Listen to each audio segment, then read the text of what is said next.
안녕하세요. 새해 복 많이 받으십시오. 한국문화유산정책연구소장 황평호입니다.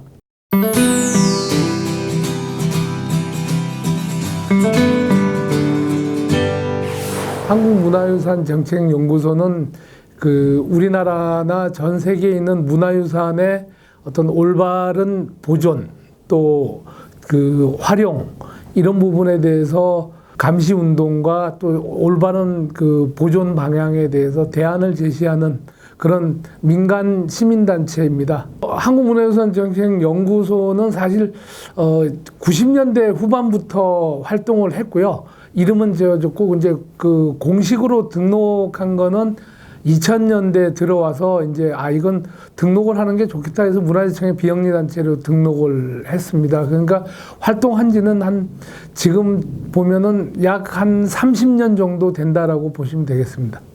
주요 활동은 가장 큰 거는 우리나라 문화재 보수 수리에서의 문제점 이런 것들을 가장 많이 지적을 했고, 또 여기에는 주로 대표적으로 보면 숭례문 부실공사, 또 그다음에 재난이나 이런 화재, 그다음에 이 문화재의 어떤 방제에 대해서 꾸준히 지적을 해왔고요. 또 그다음에 또 큰 거는 약탈문화재 환수운동을 MBC 느낌표랑 같이 했습니다. 약탈문화재 환수운동이라 한다면 이 외교장각 도서 같은 경우 이렇게 강압적으로 빼앗긴 문화재를 다시 원산지에다가 돌려줘야 된다.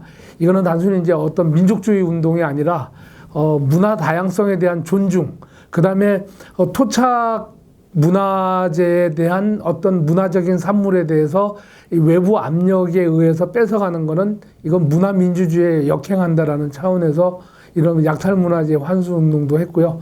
그 다음에 무엇보다도 더 중요한 거는 특히 이제 우리나라 같은 경우는 문화재 행정이나 문화재 정책들이 너무 복잡하고 어렵다 보니까 아는 사람들끼리만 조금 속되게 표현한다면 짬짬이로 해 잡수신다. 그래서 그런 거를 시민운동 차원에서 감시운동, 그 다음에 대안 이런 걸 제시하고 있습니다. 제가 짬짬이라는 표현을 했는데 이 굉장히 중요한 의미가 있다고 생각합니다. 표현을 내가 이렇게 한 이유는 사실 우리나라 문화재 제도는 너무 어렵습니다. 그리고 우리 문화재는 너무 소중한 것이야 하면서 특화돼가지고 몇몇 소수 집단들이 독점하는 걸로만 돼 있습니다.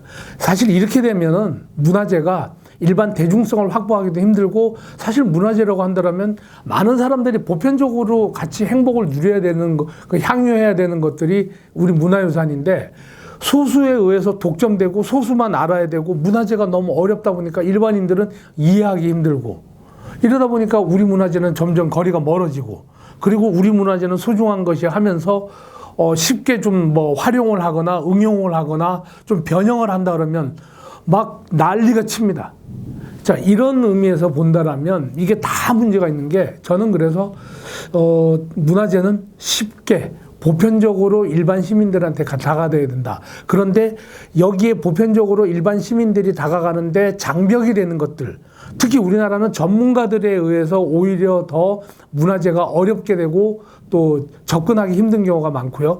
또 그다음에 문화재 보수업자나 업체들이나 기술자들이나 여기에 종사하는 영리를 목적으로 하는 회사 사람들 때문에 잘 모르니까 속여먹기가 너무 좋습니다.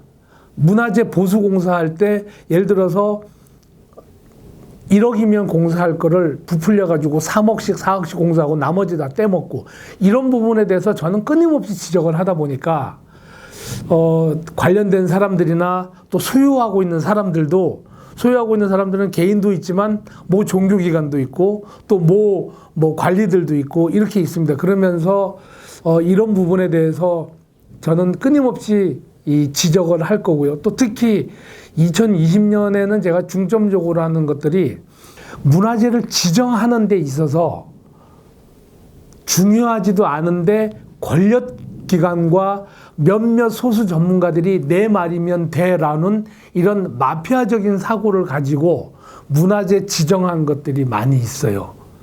뭐 대표적으로 최근에 많이 나오는 이걸 얘기를 해야 될지는 모르겠으나 이거 얘기해도 될지 모르겠습니다만 제가 요즘 계속 지적하고 있는 게 성낙원입니다. 그 다음에 또 지적을 하고 싶은 게 그때 당시에 제가 최초로 여기 공개하는 겁니다만 당시에 성낙원과 같이 명승으로 서울시에 지정한 것 중에 백석동천이 있습니다. 부암동에. 저는 제가 그때도 이해가 안 갔습니다. 왜냐하면 제가 거기 자주 살았기 때문에 자주 갔었는데 좋은 계곡이지만 이것이 역사적인 사료를 정확하게 조사하지 않은 상태에서 명승으로 지정될 때 의외로 빨리 됐다? 근데 조사가 다 되었나라고 고민을 했었는데 이 부분에 대해서 올해는 명쾌하게 한번 파헤쳐 보고요. 그 다음에 이렇게 권력들에 의해서 자격이 없는 문화재가 마치 국가지정 문화재가 되고 이런 것들에 대해서 저는 과감하게 해부해 보려고 합니다. 현 정권의 실세가 관련돼 있는 문화재 지정권에 대해서도 저는 과감 없이 지적하려고 합니다. 이거는 명승이나 국보나 보물 또 인간문화재 또 천연기념물 모두 다 포함됩니다. 이런 권력과 문화재가 서로 밀착돼서 엉뚱하게 지정이 되면서 지정되고 나면 보조금이나 또 뭐 수리비나 또 유지 보수비가 계속 지원되잖아요. 근데 이런 것들이 잘못 세금이 쓰이고 있는 부분에 대해서 끊임없이 그 지적을 하고 찾아낼 겁니다. 그래서 2020년에는 권력과 문화재와의 잘못된 지정을 바로잡는 해로 삼아서 끊임없이 활동을 한번 해볼 생각이고, 두 번째는 또 하고 싶은 거는 이런 문화재 보수 기술자나 영리 목적으로 하는 사람들이 제가 올바로 지적을 하니까 장사하기 힘들고 먹고 살기 힘들다 그러는데 좋습니다. 정당하게만 하면은 저는 얼마든지 지원하고 지지하고 할 텐데 여기에 대해서 지적한다라고 돼서 있지도 않은 사실에 대해서 또 우리 연구소와 저를 음해하고 또 주변에 있는 사람들 열심히 활동하는 정말 순수한 볼런티어들을 이 음해하고 있는데 이 부분에 대해서는 명쾌하게 정리해서 들어가도록 하겠습니다. 작년에 문화재청이 뭐 비전 20년을 선포했다고요? 진짜 했어요? 비전 20년을 선포했어요? 그거 나 몰랐는데? 초대도 안 했구나. 이거를 뭐라고 표현해야 되나? 그 자기네들끼리 혼자 앉아가지고 그 항아리 안에서 막 개구리가 막 팔딱팔딱 뛰듯이 우리도 뭐 했어! 막 이러는 거야? 우물안 개구리도 아니고 장독 항아리의 개구리네? 아이고, 참. 좋습니다. 뭐, 제가 문화재청이나 우리나라 문화재계가 잘 나갔으면 하는데, 문화재청, 그렇죠. 국에서 청이 된 지 20년이 됐다라고 치면, 근데요, 변한 게 없고 오히려 퇴보했어요. 제가 분명히 말씀드리는데, 적어도 20년이 됐으면 저는 그렇게 생각합니다. 그동안의 문화재 지정한 거에 대해서 문화재청이 20년이 되고 문화재관리국에서 벌써 60년대부터 쭉 왔으면 뭐 7, 80년이 가까이 됐을 텐데 여태까지 문화재 지정한 거에 대한 전수조사 한번 해보자. 뭐가 잘못 지정했는지. 이거 굉장히 중요한 거거든요. 예를 들어서 그 중에 하나가 성낙원도 포함이 되고 백석동천도 포함이 되고 중요무형문화재 누구는 왜 지정이 됐느냐. 더 중요한 거예요. 근데 그때 당시에 이 사람밖에 없었느냐? 아니라는 거죠. 지정을 할 수 있는데 왜 그러면 이 40대밖에 안 된 사람들한테 인간문화재를 줬느냐? 간단하게 말씀드릴게요. 다루기 쉬워서. 앞으로 이건 중요한 돈이 되는데 연세 드시고 깐깐한 분들이 하면 문화재 당국이 관리하기 힘들거든요. 그러니까 요즘 보면은 이 엉뚱하게 젊은 사람들 해가지고 자기 손아귀에 놀라고 하는 부분. 그 다음에 또 하나는 있지도 않은 문화재를 만들어가지고 소위 말해서 조경 이런 것들. 그게 이제 성낙원 문제로 터지는 건데 이렇게 해서 자기 밥그릇 늘리려고 문화재에 있지도 않는 명칭을 만들어서 막 부풀린 거. 그래서 전 올해 정말 문화재청이나 박물관에서는 잘못 지정된 거. 그 다음에 이 잘못 지정된 게 뭐냐면 우리의 사람으로 말하면 나의 출생부터 나의 과정에 대해서 한번 반성을 해보고 뒤집어 보면서 점검해 보는 거거든요. 문화재청이 이런 걸 했어야 되는데 작년에 성낙원 문제를 해서 이제 제가 계속 지적을 해왔더니 아니 분명히 문화재 지정할 때는 이조판서 누구누구 철종제 뭐 누구누구라고 하는데 다 거짓말이거든요. 근데도 명칭을 바꿔서 문화재 지위를 유지하겠다랍니다. 예를 들어서 이 컵이 가짜예요. 예를 들어서 손으로 빚었다라고 해서 했는데 알고 보니까 손으로 빚은 게 아니라 기계로 찍어낸 거예요.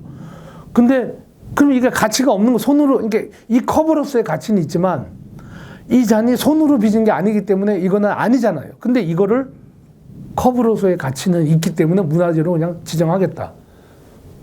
말이 되나요? 이 컵이 만약에 문화재로 지정됐으면 손으로 빚어서 정말 하나밖에 없는 거가 됐으면 문화재로 지정하는데 이거 대량으로 막 지정된 거거든요. 사람들이 막 찍어내듯이 찍어낸 문화재. 이걸 우리 국민들이 시민들이 모르고 있다는 거예요. 그리고 모르고 있는 사이에 전문가, 기술자, 업자들은 또 공무원들은 짬짬이로 우리 세금 다 짜먹었어요. 그리고 내가 지적을 하니까 황평우는 나쁜 놈이다 뭐 이렇게 또 반발을 하고 있는 겁니다. 누가 이길까요? 해봅시다. 뭐 우리 일반 시민들이 그러면 어떻게 하면 좋을까요? 근데 예전에는 사실 제가 10년 전 정도까지만 하더라도 이렇게 했어요. 우리 문화재는 소중한 것이니까 보존에 역점을 뒀습니다. 왜 그러냐면 사실 제가 왜 보존에 역점을 뒀었냐면 지키지도 못하고 서울 시내 같은 경우는 마구잡이로 파헤쳐지고 또 지정도 안 하고 그래서 저는 가능하면 보존 중심으로 갔습니다만 물론 지금도 당연히 보존 중심으로 가야 됩니다. 우리 남아있는 게 너무 없어요. 있는 것도 못 지킵니다. 보존도 중요하지만 이제 활용도 중요합니다. 근데 그 활용에 있어서 너무 국수적이거나 또 이건 내 거 아니면 너무 소중한 것이야 그래서 신비주의로 하지 마십시오. 그냥 일반 생활. 아니 예전에 다 생활하던 거였어요. 생활하듯이 하되 다만 너무 심하게 훼손하지 않으면서 같이 쓰고 닦고 딱 하나 말씀드릴게요. 내 자식같이만 하자. 내 어머니처럼만 하자. 그 정도만 하면 됩니다. 그리고 어머니 내 자식 같이 부비고 안고 같이 서로 활용해야죠. 서로 사랑 나누면서 문화재와 우리는 내 자식과 부모처럼 안고 닦고 쓸고 비비고 서로 하면서 같이 차분하게 연륜이 쌓여져 가는 거라고 생각을 해요. 그래서 너무 이거 우리 소중한 거야 이게 신비주의로 할 필요 없습니다. 그래서 맥락이 있게끔 활용하고 유지해 나가면 전 된다고 생각합니다. 문화재 가지고 이익을 챙기시는 분들, 소위 말해서 교수 전문가들 그런 식으로 전문가라고 하지 마세요. 그 다음에 업자들 제가 지적하니까 돈 벌어먹기 힘들다고 힘드시죠? 정상적으로 해보세요. 그러면 저도 얼마든지 지지하고 응원할 겁니다. 남 함부로 욕하면 그대들도 곧 망해요.